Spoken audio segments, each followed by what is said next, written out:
அண்மை செய்தியை பார்த்து வருகிறோம்.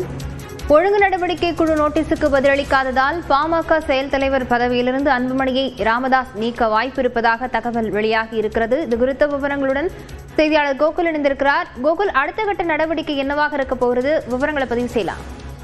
ராமதாஸ் தரப்பில் அமைக்கப்பட்ட ஒழுங்கு நடவடிக்கை குழுவுடைய நோட்டீஸிற்கு பாமகவுடைய தலைவர் அன்புமணி பதிலளிக்காத காரணத்தால் அவர் மீது நடவடிக்கை எடுப்பது குறித்து இன்னும் சற்று நேரத்தில் தைலாபுரம் தோட்டத்தில் ஒழுங்கு நடவடிக்கை குழு கூட்டமானது நடைபெற இருக்கிறது.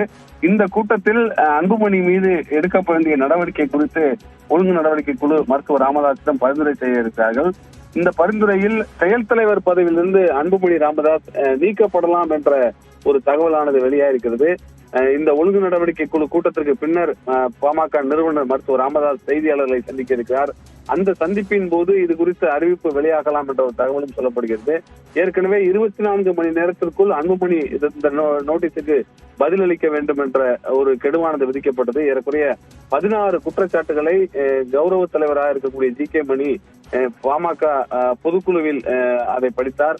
அந்த 16 குற்றச்சாட்டுகளுக்கும் பதிலளிக்குமாறு நோட்டீஸ் ஆனது அனுப்பப்பட்ட நிலையில அன்புமணி தரப்பில் எந்தவித பதிலும் அளிக்காததால் அவர் மீது நடவடிக்கை எடுக்க இருப்பதாகவும் தற்பொழுது இந்த கூட்டத்திற்கு பின்னர் செயல் தலைவர் பதவியிலிருந்து அன்புமணி ராமதாஸ் நீக்கப்படலாம் என்ற ஒரு தகவலும் வெளியாயிருக்கிறது.